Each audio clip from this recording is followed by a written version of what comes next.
Hey everybody, I'm Mark Walters of bigfanboy.com, and I'm sitting here with one of my favorites, Rob Schneider. It's a real pleasure to talk to you. Thank you. I've always enjoyed your work, and Thank you. I think you're incredibly funny. Well, thank you. Appreciate that. Yeah, so I'm glad you came to Dallas. You're here for the Improv. I want to give those guys a shout out because they're Thank very you. cool. Yeah, they're great guys. Yeah, and you're doing a couple shows, like 4 shows over the weekend. 5. 5.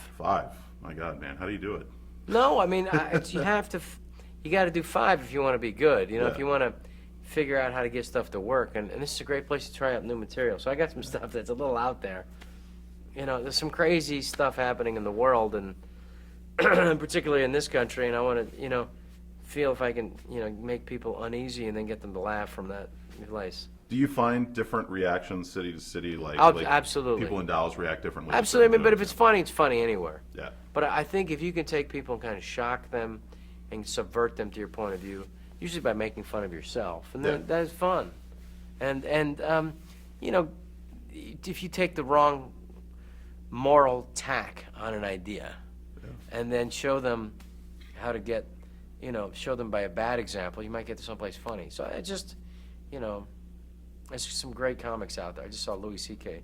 last week, and he just, blew me away how funny he was. Yeah. It's like another level of weird material, but it just Well, works he so just- well. Yeah. He gets people to question their own morality. That's interesting.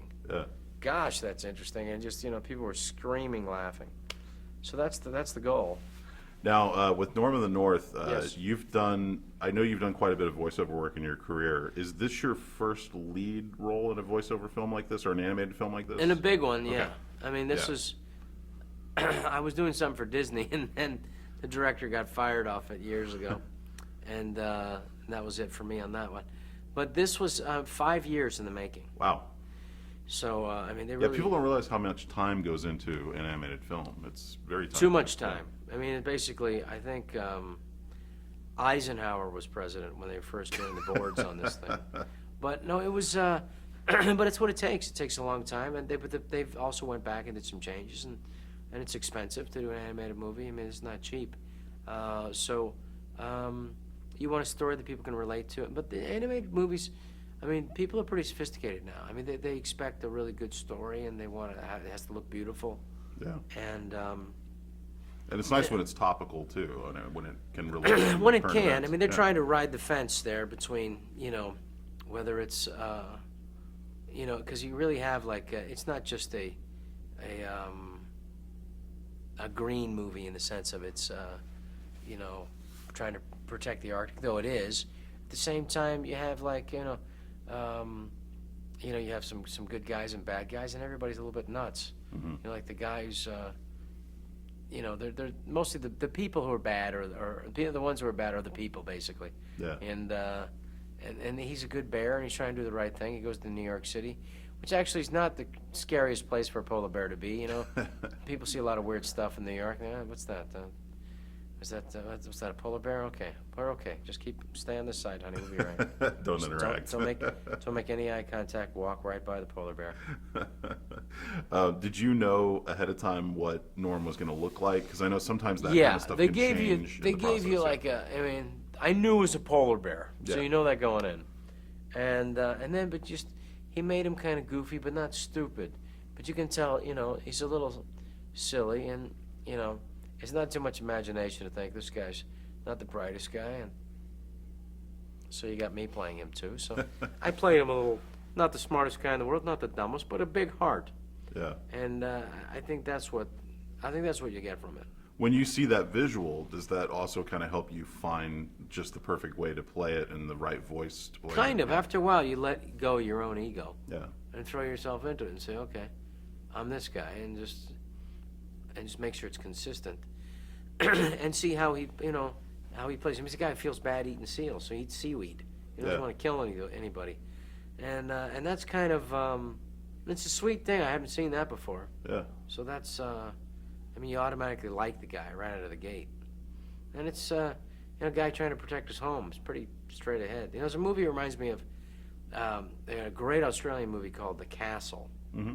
about a guy they're expanding the airport in Australia, and played by the great Michael Caton, and they basically buy his house, kick him out. They say, "Lion Times' castle. Hey, do you do that?"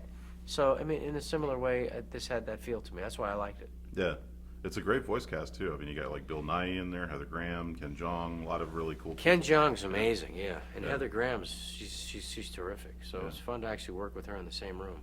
Yeah, I hear a lot of actors. We talk about like working on animated films and how sometimes it can be, freeing to be in the booth and just be yourself and not have to worry about appearances and whatnot. Yeah. For you, is it strange in some ways? Because I know a lot of times you play to an audience. So is it strange to not have? I think other of people what there? is gonna. I mean, I instinctually I just know in my head what I think's funny, and I just trust it. I don't doubt myself. And so since I'll just go in that direction, and hopefully, if they change a few things, then they can change the animation to match it and whatever. And you start with the drawings, and then they do the anime, and then they animatronic, and then they get it to where it's the first draft, and they can still make some changes.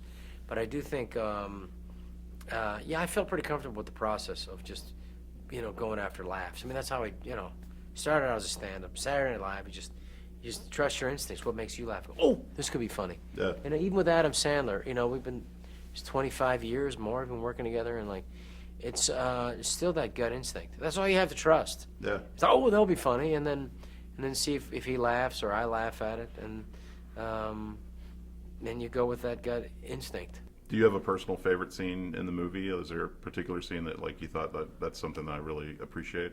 I think the New York dance scene is funny, and I think is sweet. I think the Lemmings, Yeah. anytime it's like, the kids go crazy for that.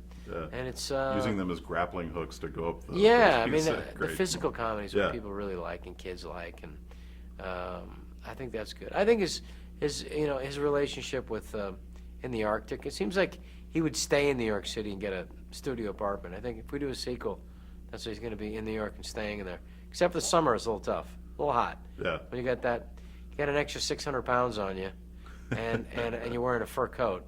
Exactly. You got an 8-inch nose. It's a little tough. Yeah. I also want to say congratulations on Ridiculous 6. It's cool. Thank It's you. cool to see a big movie like that, and especially coming to a cool place like Netflix, where best place in all the the cool world. stuff's happening right now. So I think so. Yeah. Yeah. It's very successful for Netflix. yeah, So they're very happy with it. And I have a TV show also. Yeah. If you watch Ridiculous 6 and you like that, you can check out this other little thing called Real Rap. It's a TV show my wife and I made and wrote.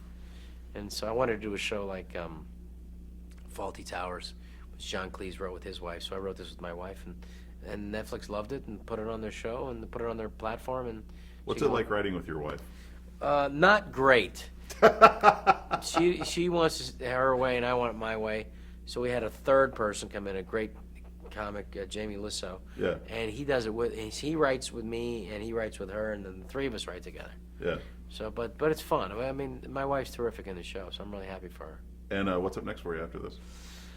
Whew. After Norm of the North, there's a couple of movies I might be doing. Is a little comedy where I play a bunch of different roles.